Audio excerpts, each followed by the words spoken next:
There is much to talk about. Let's get to our panel. Joining us is Lester Munson. He's with the BGR Group, a government relations firm right here in Washington, D.C. Simon Marks is the president and chief correspondent for Feature Story News. With us from Providence, Rhode Island, is Vladimir Golstein. He teaches Slavic Studies at Brown University.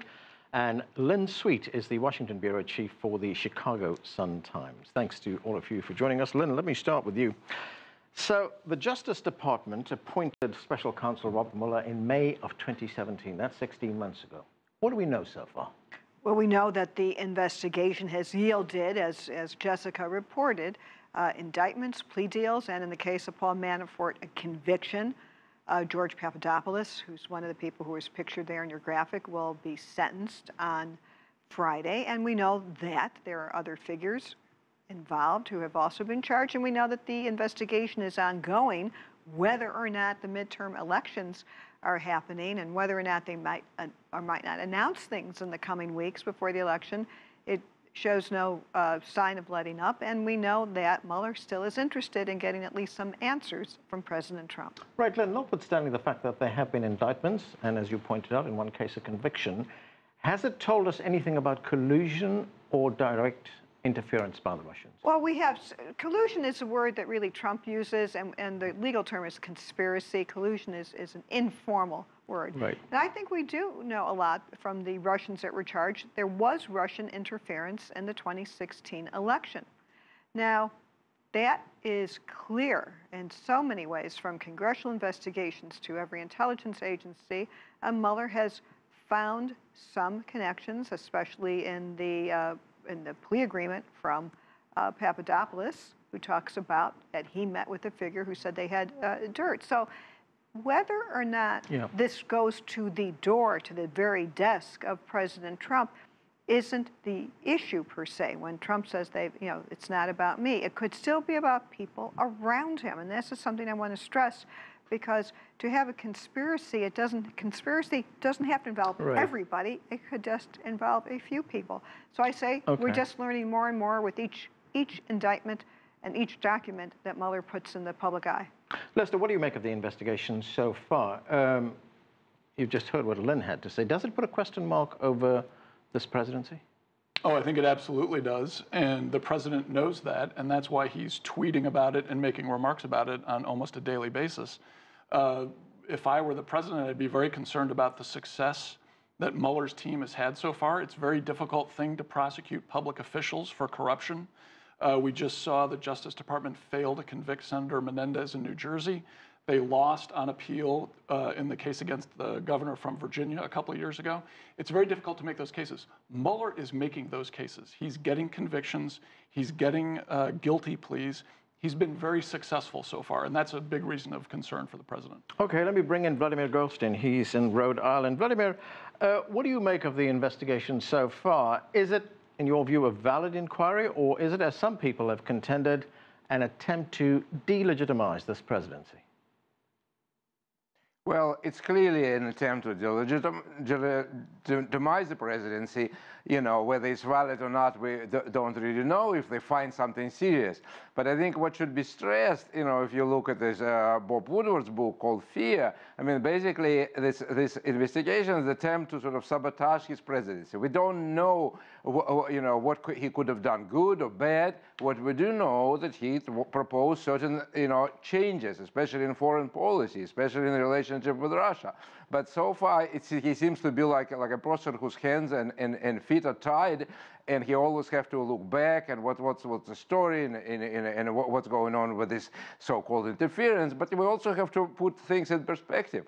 Perspective number one, you know, Russia, Soviet Union invaded, you know, countries, Hungary, Czechoslovakia, and still Americans talked to Russia, to Soviet Union. They wanted sort of to normalize relationship. They wanted to have diplomatic relationship. So whatever Russians did, interfered, you know, it doesn't mean that they are just out of the blue became pariahs. This is the country with nuclear arms to whom the United States shouldn't talk. And number two is, you know, interference is a very minor term, you know, especially if we look at the record of the United States, which is on the record of interfering, changing presidents, changing governments in 86 countries. So, you know, this is something, you know, maybe what other countries do, but it shouldn't, you know, preclude President Trump from whatever he tried to do, because otherwise it becomes dysfunctional. Simon, 16 months later, what is your view on what this investigation has achieved so far? I think it's obviously achieving a lot.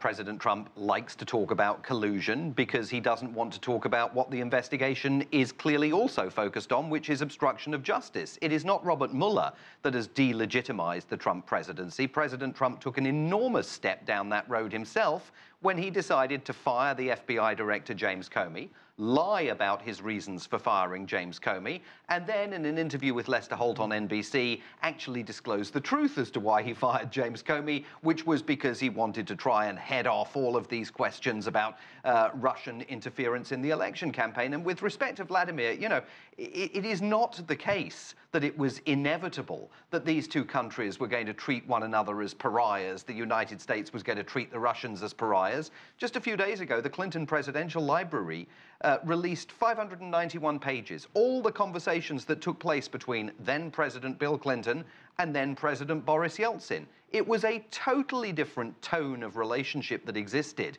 between Washington and Moscow then. We now have a situation where the President of the United States cannot explain why he is so strangely beguiled by Vladimir Putin. That is an ongoing question to which there is still no answer. All right, Vladimir, let me give you a chance to respond to that very quickly. Well, we know, if you recall the famous cover of Time magazine, it says "Yanks to the rescue," how Americans helped President Yeltsin to win election against communists, whatever. You know, everyone, me including, were happy that President Yeltsin won. Nobody wants a return of communists. But, you know, for Americans to brag that they actually did all they could using, PR firms, everything to install a president, of course they had to have a good relationship with President Yeltsin. Now we have a different reality. Russia is more assertive. And, it's a duty, and that was a good thing about President Trump. He said, let's reconsider the whole situation. But he is not allowed to do that because, there is an obvious attempt to sort of mire him with, this and that. So that's my answer.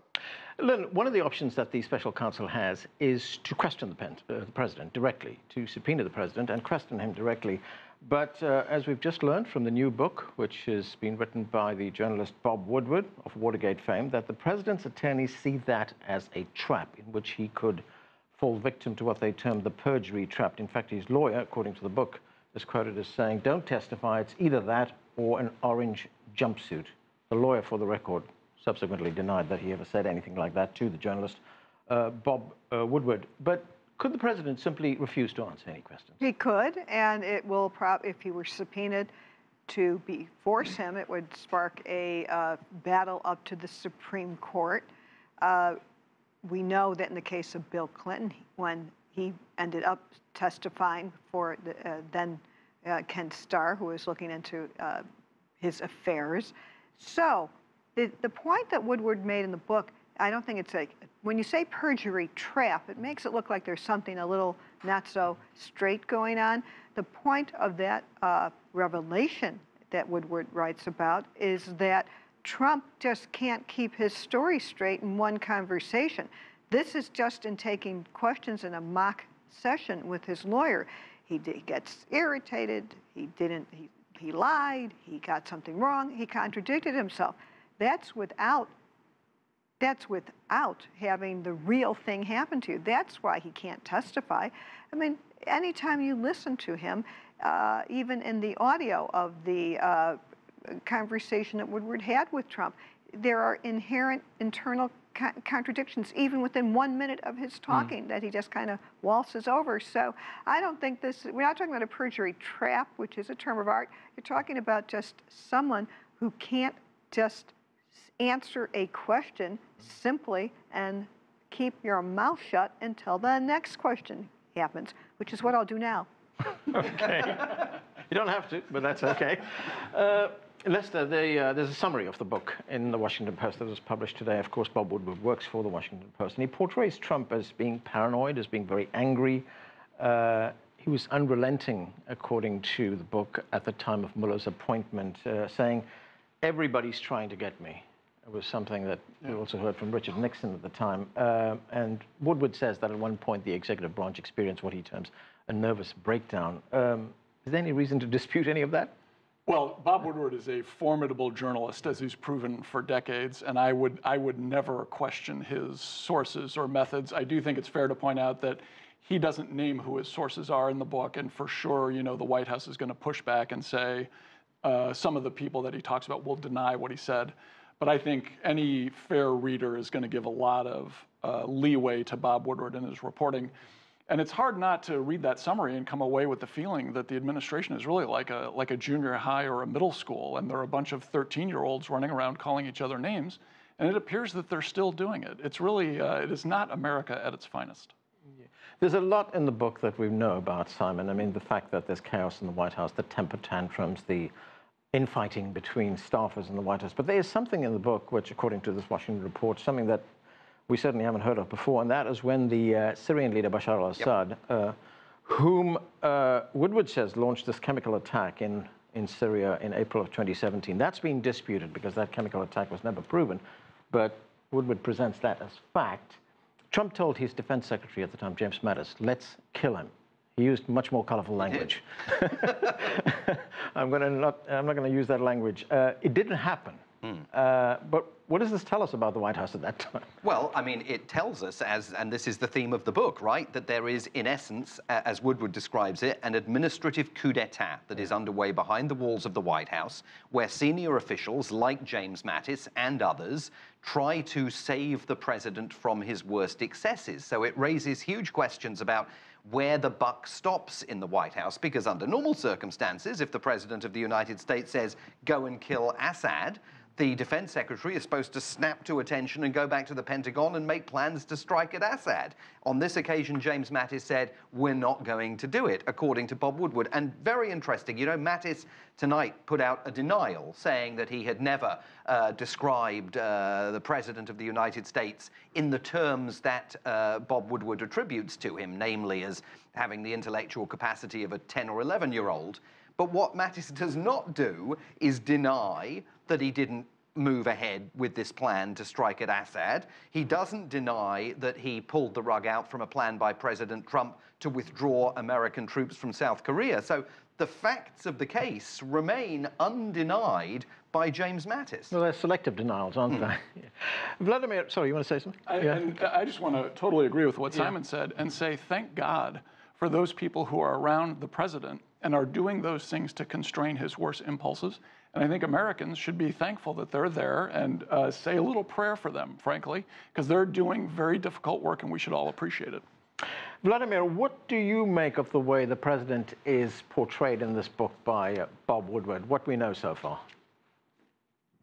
Well, what I find fascinating in this program was stressing is that obviously the picture emerges as a very volatile president who is continued to be baited by the press, by all these revelations, by everything. And volatile people who feel under pressure can do sort of crazy things. And, you know, these are the examples. Let's bomb Assad.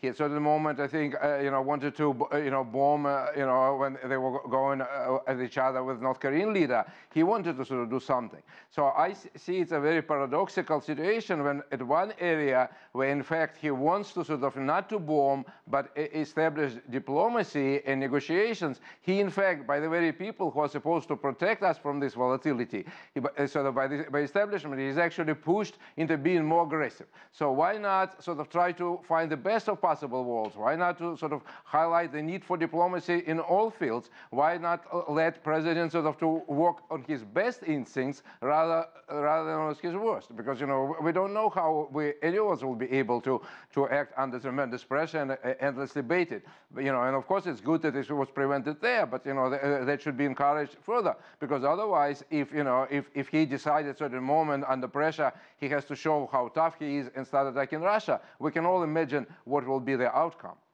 Vladimir, you know, we hear a lot about President Trump here, his relationship with President Putin, about these accusations that there could have been collusion here, that there could have been interference by the Russians. But how is this seen in Russia? Well, I think from what I keep on seeing is Russia understands that they are dealing with a more or less dysfunctional government. So I don't think they would ever trust anything which nowadays comes from Washington, in whatever form it is, be it State Department, be it, Pentagon, be it President Trump. They see sort of total kind of dysfunction. What, many Russian observers sort of admit and acknowledge, they definitely didn't like the hardline position of, at least some of them, hardline position of Hillary Clinton. So that was kind of one thing, and that's why sort of some people, I'm sure, sort of, did the best they could somehow kind of to present, Trump as a better choice. But, but whether sort of Russians can rely on anything or hope to achieve anything, they do want sort of, they insist again and again, let's reconsider the situation. But whether sort of anybody in Washington is listening, that's another story. I recently heard an interview with top second person in Ministry of Foreign Affairs, and he said, we try to raise the issues to Americans, and nobody listens to us. So this is the situation. So, and of course, this revelations, even if Trump listens, how can Russians trust him? Go ahead, but Vladimir, with respect, this is manna from heaven, isn't it, for Vladimir Putin in Moscow? I mean, if you are the assertive Russian leader that you've described him as, then you have to welcome, if you're sitting in the Kremlin tonight, an American president who is not leading by example, not in control of his own administration, and presiding over every single day the diminution of American power on the world stage. That's got to be fantastic for Vladimir Putin. Plus, the other point is that... Go ahead. Yeah. Go ahead, Vladimir. Yeah, that's not quite the case, because we know that Russians alerted the world that Americans, Pentagon, and President Trump tell them about Syria, that we know that there is going to be another chemical attack. And Russians say, you are faking it. And President Trump the other day said, don't do anything drastic in Idlib there. And we know that Russians today were actually bombing it, because Idlib is the last big region which President Assad wants to do. But Trump pushes Russians back. So I'm not sure, I don't see any non-assertive things. Furthermore, we know the same thing in Ukraine. There's 2 days ago, there was a murder of a Donbass leader. I don't see Putin acting, okay? I can do anything I want, because Russians report that President Trump's envoy, Kurt Volker, says we're going to send more arms to Ukrainians and so on. So Russians don't see any soft side of the United States, I'm sorry. Right. Plus, Simon, there could be the unintended consequence, if you look at the way Putin is being portrayed in the United States, of him being this all-powerful guy who can manipulate a United States election from a far place. Yes, absolutely. I mean, I think that is the very realistic possibility that we're looking at here. I mean, and not just the 2016 election. Yeah. We know that the Russian hackers have been trying to get into various candidates for the midterm elections computer systems as well over the last few weeks. I mean, the two things that we definitely can't explain are, if all the contacts between the Trump campaign team and the Russians were innocent, why did so many members of Trump's team lie about them? And much more broadly, why is President Trump so entranced by Vladimir Putin?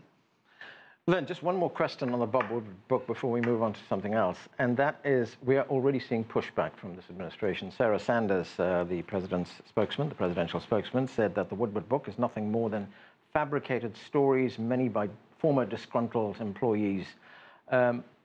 Is this going to be a war of words for the next few days from the White House to... This isn't the first time. Mm-hmm.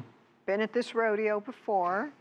Know what's going to happen. And in fact, the White House put out explicit denials from Chief of Staff Kelly about what he told Woodward.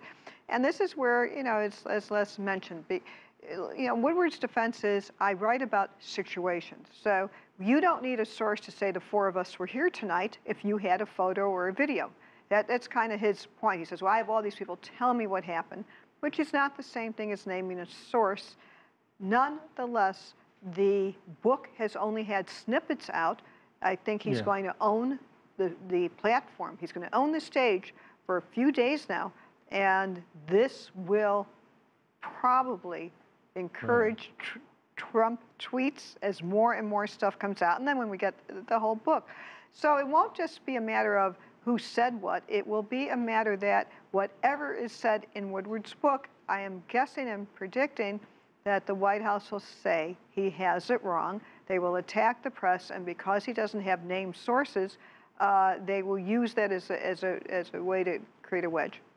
Lester, I want to move on to something else. Looming on the horizon, the November midterm elections. Yep. Of course, the entire House of Representatives will be up for election, plus part of the United States Senate. Why are these elections so important? Well, this is the first real test of President Trump's agenda and his character that we've had since the 2016 election. There have been a lot of polls that go up and down. Someone pointed out that his unfavorable rating is an all-time high. This is the poll that actually matters. It'll happen on November 5th. And it looks like Democrats have a very good chance to take over the House. Frankly, their chances of taking over the Senate are much lower now that the Republicans actually nominated a reasonable Republican to run in Arizona, Martha McSally, who's a terrific candidate and has a very good chance to keep John McCain's seat. Jeff Flake's seat. So what you're likely to see is a divided government in Congress with the Democrats controlling the House, Republicans controlling the Senate. It does make impeachment process in the House much more likely. I think if the Democrats take over the House, it's going to be very, very difficult for them to resist the urge to impeach the president. Is impeachment going to get a lot more difficult if the Senate stays in Republican hands? Well, it becomes a much more difficult goal to attain. I think one of the questions that you have to ask is, we're now, what, 4 or 5 days since John McCain's funeral? To what extent did any of the cadences echoing through National Cathedral haunt Republicans that were present there? To what extent are they rethinking their support for President Donald Trump and perhaps shifting further down a road that would allow them eventually to vote for impeachment? But at the moment, that's got to be a hugely high bar for the people backing the concept of impeachment to meet. Okay, I just want to make a quick point to explain to all our worldwide viewers here what Les said. Under our divided government, impeachment starts in the House. So a Democratic-controlled House could vote out, first goes to the House Judiciary Committee, will be run by Democrats if they take control. Then there's a vote in the House, run by Democrats. Then the next step is a trial in the Senate, where you could be acquitted or convicted. If it's run, if the Senate is controlled by Republicans, it will make it highly unlikely that Trump, unless there is an amazing amount of accusations that we're not aware of now, that they can make it stick. It still will put the White House in crisis nonetheless. Well, and just to continue the civics lesson, even if Democrats take over the Senate, they would need 67 votes in the Senate to remove the president from office. That's almost impossible unless you see a real change in the support levels for the president. Okay, Vladimir, very, very quickly, we've got 30 seconds. What does it look like from a place like Russia when we see what's going to happen in the midterm elections? Yeah. I think what it looks is like, Americans, rather than dealing with some serious issues which face the whole world, from ranging from climate to relationship with Russia, China, new emerging countries, they engage in this, kind of almost like self-destruction. Democrats, rather than preparing for presidential elections in another 2 years and having a great platform and great people as candidates, they engage in this witch hunt and other impeachment procedures, which will, even if succeed, will be done in 2 years when they could have won absolutely legally. So I think it really looks a little bit absurd. All right, we're going to have to leave it there. Thanks to all of you for being with us. That is it for this edition of The Heat. I'm al-Hamdani in Washington, D.C. Thanks for being with us.